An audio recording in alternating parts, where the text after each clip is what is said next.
भारत अपनी महानता के शिखर की तरफ कदम बढ़ाता हुआ आगे बढ़ रहा था। तो ये मैंने सिर्फ इसलिए कहने का प्रयास किया कि श्री राम जन्मभूमि का मंदिर कोई इमारत नहीं थी। जो लोग पूछते थे राम लला हम आएंगे मंदिर वहीं बनाएंगे, ये तारीख नहीं बताएंगे। जनाब, ये तारीख वो वाली तारीख नहीं थी, क्योंकि ये कोई इमारत नहीं थी। ये भारत की महानता के विकास क्रम की प्रक्रिया का एक अंग था, और ये उसी दिन बनना था जिस दिन भारत अपनी महानता की तरफ बढ़ने को तैयार था। तो भारत की महानता की पताका और श्री राम जन्मभूमि की पताका एक साथ आनी थी।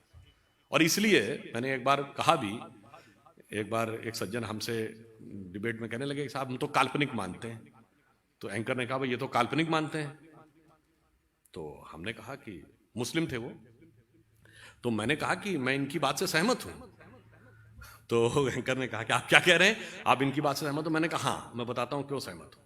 हमने कहा 4 भाई थे, राम लक्ष्मण भरत शत्रुघ्न, और राजा दशरथ उनके पिता थे। तो पिता के कहने पे राम चले गए वन में, तो लक्ष्मण भाई के रूप में वन में चले गए। भरत ने जाके वन में गए और थाली में राम की खड़ाऊ रख के लाके शासन किया। मैंने कहा एक और बाबरी परंपरा में भी एक 4 भाई थे, शुजा, मुराद, दारा और औरंगजेब। मैंने कहा एक ने बाकी 3 का कत्ल कर दिया, बाप को जेल में डाल दिया, और इतने से भी उसे संतोष नहीं हुआ, अपने सगे बड़े भाई दारा शिकोह का सर काटकर थाली में सजाकर जेल में बंद अपने बाप के पास भेजा। तो मैंने कहा जिन्होंने थाली में भाइयों के कटे हुए सर देखे हों, उन्हें थाली में रखी हुई भाइयों की खड़ाऊ कल्पना ही लगेगी, इसमें इनका कोई दोष नहीं।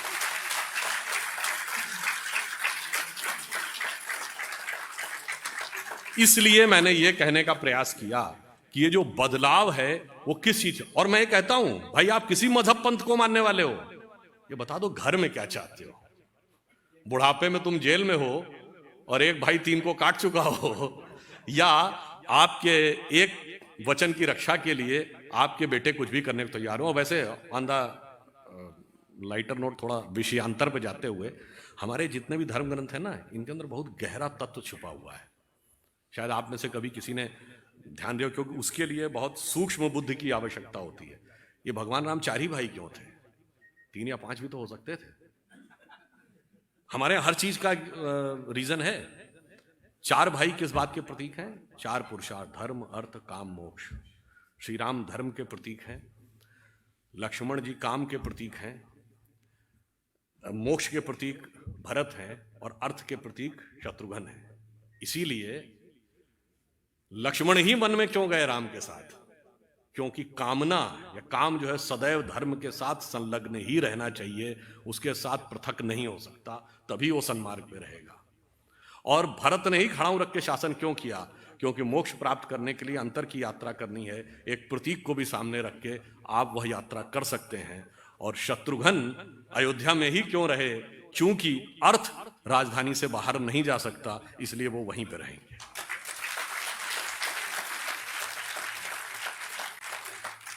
हर चीज का अपने यहां एक आधार है। अब एक और बात मैं कहता हूं, रामायण में 3 स्त्री पात्र हैं जिनको एक न एक अवसर पे दंड हुआ है। मंथरा, जिसको शत्रुघ्न ने लात मारी थी, सूर्पणखा, जिसके लक्ष्मण ने नाक कान काटे थे, और ताड़का, जिसका राम ने वध किया था। ऐसा क्यों हुआ भाई? What is the reasoning behind? मैं इसलिए कह रहा हूं चूंकि आप लोग प्रबुद्ध, everything is having a reasoning. कारण क्या है? मंथरा लोभ की प्रतीक थी, तो अर्थ जब लोभ का दमन करेगा या उसका तिरस्कार करेगा तब वह धर्म सम्मत होगा। सूर्पणखा वासना की प्रतीक थी, तो काम जब वासना को विद्रूप करने में सफल होगा तब वह धर्म के साथ होगा। और ताड़का अहंकार और शक्ति की प्रतीक थी, उसका तो साक्षात संहार ही होगा और वो धर्म ही करेगा।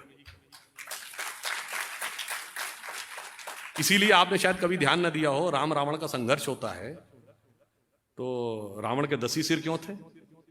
5 या 15 क्यों नहीं? 20 या 25 क्यों नहीं? और एक सिर कटता था, दूसरा काहे उगाता था? उसका कारण यह है। और अगर रावण के 10 सिर थे तो रावण का नाम दशानन क्यों था? 10 मुख वाला। उसको 10 शीश, 10 ग्रीव, 10 कंधर, दशोदर कुछ भी कह सकते थे। उसका कारण यह है कि 10 की संख्या के पीछे लॉजिक यह है कि हमारे शरीर में 10 इंद्रियां होती हैं। दशानन यानी दसों इंद्रियों की बहिर्मुखी पिपासा, the extrovert tendency of all the 10 senses. और जब भगवान एक सर काटते थे दूसरा उगाता था, इसका मतलब किसी इंद्रिय की एक इच्छा पूरी करिए, immediately it gets replaced by other, even God can not stop it. इसलिए राम उस रावण को मारने यानी धर्म का तत्व उस दसों इंद्रियों की बहिर्मुखी पिपासा को नष्ट करता है, पर वो उत्पन्न कैसे होता है? राम के पिता क्या नाम है? जब दसों इंद्रियों को रथने की क्षमता आती है तो हृदय में वह तत्व उत्पन्न होता है जो दसों इंद्रियों की बहिर्मुखी पिपासा को नष्ट करता है। इसलिए रामायण की कथा हमारे अंदर भी घटित होती है। तो मैंने सिर्फ इसलिए थोड़ा विषयांतर में जाके आपसे कहा कि राष्ट्र के विकास की पताका हो या हमारे अंदरूनी अनुसंधान की पताका, दोनों में राम जन्मभूमि का एक इंपॉर्टेंट महत्व है। और हमने आने के बाद देश में यह एक बड़े बदलाव के लिए का एक बदलाव शुरू हो रहा है, जिसे समझने के लिए सूक्ष्म दृष्टि चाहिए। और मैं ज्यादा समय न लेते हुए यह कहना चाहूंगा कि आप सभी प्रबुद्ध हैं, आपकी भूमिका इसमें क्या होनी चाहिए? अक्सर क्या होता है कि हम भी, हमारे माताजी पिताजी दोनों टीचर थे कॉलेज में, हम लोग बहुत सारे डिस्कशंस होते थे, उनके साथी लोग आते थे सब, पर डिस्कशन होता था, ज्यादा एक्शन क्या आ जाता था, भाई ये सब राजनीति तो बेकार का क्षेत्र है, हमें इससे क्या मतलब है। तो यदि हमारे जीवन का यही उद्देश्य है कि हमने अच्छी शिक्षा प्राप्त की और उसके बाद एक अच्छा जीवन यापन किया और उसके बाद हमारा जीवन समाप्त हो गया, तो मुझे लगता है यह जीवन की सार्थकता नहीं हो सकती। जिसमें अकबर इलाहाबादी एक बड़े शायर हुए, उनका एक शेर है कि क्या करें अहबाब क्या कारे नुमाया कर गए, क्या कहें अहबाब क्या कारे नुमाया कर गए, ग्रेजुएट हुए, नौकर हुए, पेंशन मिली और मर गए। तो अगर हमें आगे बढ़ना है, तो मैं जहां से मैंने प्रारंभ किया था कि प्रबुद्ध शुद्ध भारती, तो आपने भारतीयता को समझा, समझने की क्षमता भगवान ने आपको दी है। तो हमें आगे बढ़कर क्या करना है, यह ध्यान रखना है कि आचार्य चाणक्य ने कहा था, इस राष्ट्र को उतनी क्षति दुर्जनों की दुर्जनता से नहीं हुई है जितनी सज्जनों की निष्क्रियता से हुई है। तो सकारात्मक सक्रियता अत्यंत आवश्यक है, और वो इसलिए भी आवश्यक है क्योंकि ये सिर्फ कोई राजनैतिक विषय नहीं है, ये देश के अंदर बड़े परिवर्तन और एक नए भविष्य के निर्माण का विषय है। और ये भी आप बात समझिए, ये तय है, जैसा कि अभी जो संचालक महोदय थे उन्होंने एक बात बताई थी, तो मैंने उस बात को रिपीट किए दे रहा हूं जो आपने कहा था। क्यों तय है ये? एक जमाने में इंडिया वर्ल्ड का पावर सेंटर था, 2500 साल पहले जब हमारा डिक्लाइन शुरू हुआ तो पावर सेंटर किधर शिफ्ट हो गया? इंडिया के बाद किंग डेरियस ऑफ पर्शिया, आज का ईरान, वेस्ट की तरफ शिफ्ट हो गया।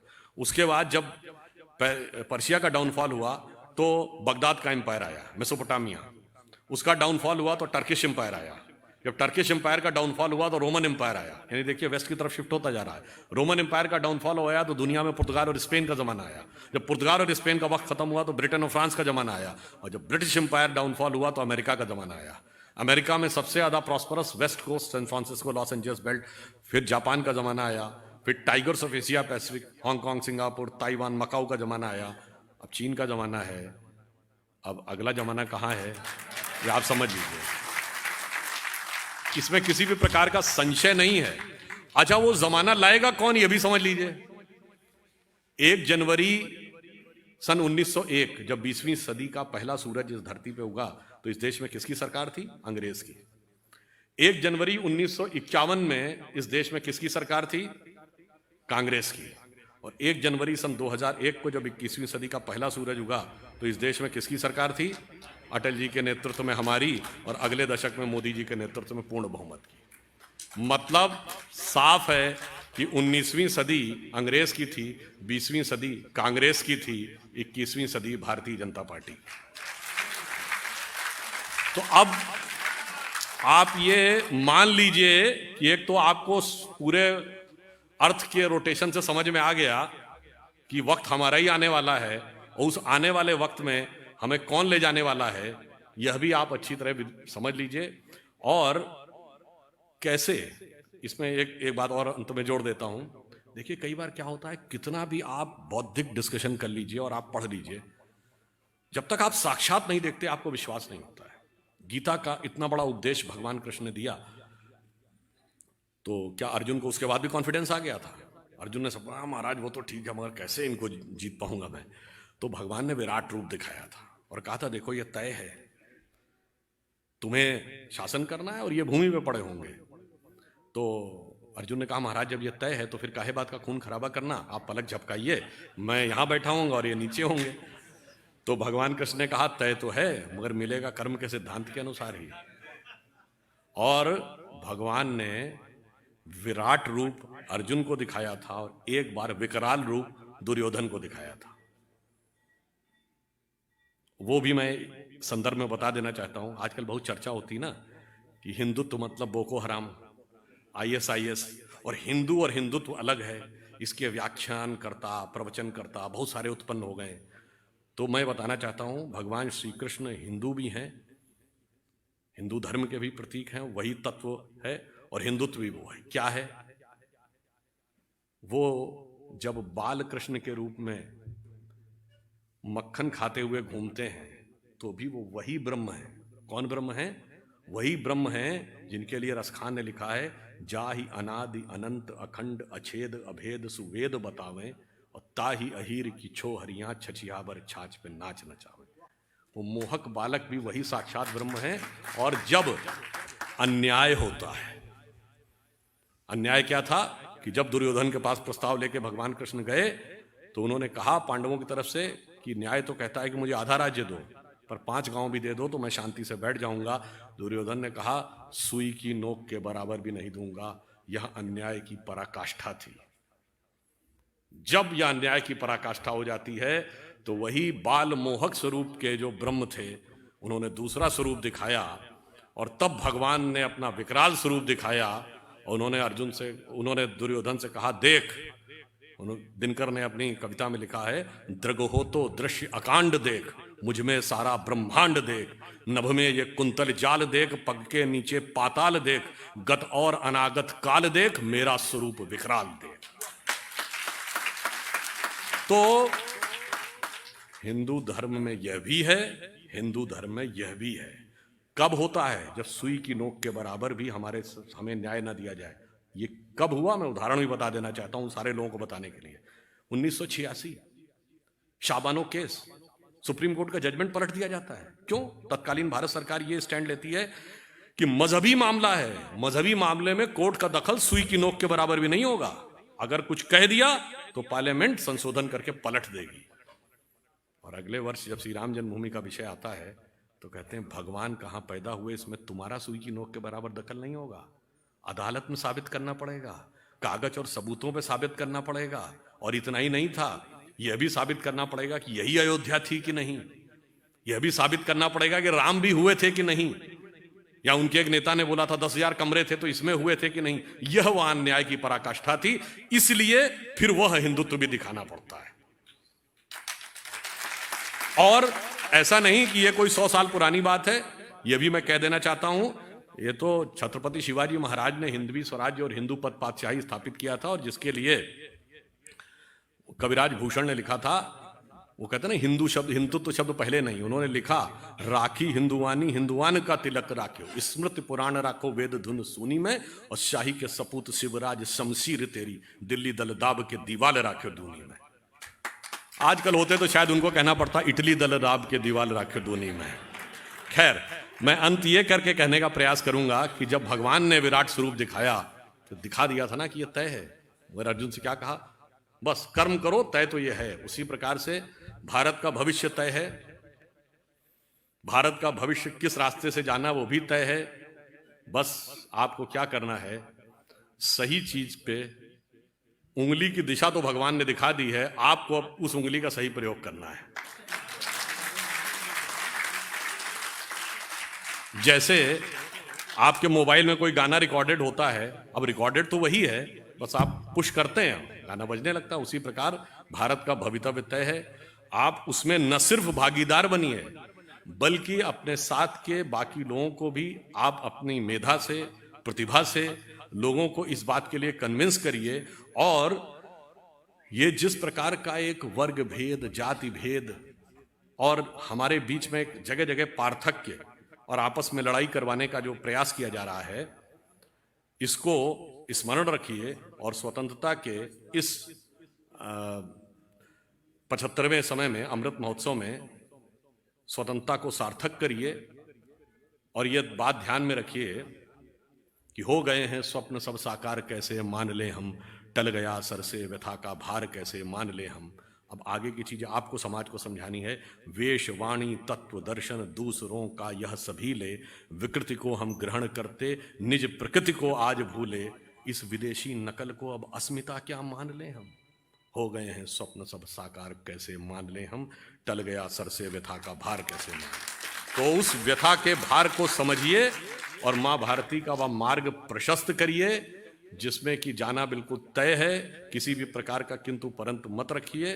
भारत का महान भविष्य इंतजार कर रहा है और विश्व भी उसका सम्मान करेगा। यह पंक्ति कहकर समाप्त करता हूं कि स्वप्न देखा था कभी वो आज हर धड़कन में है, एक नया भारत बनाने का इरादा मन में है, बढ़ रहे हैं हम प्रगति की ओर उस रफ्तार से, कर रहा है विश्व भी हमको नमन उस पार से। धन्यवाद।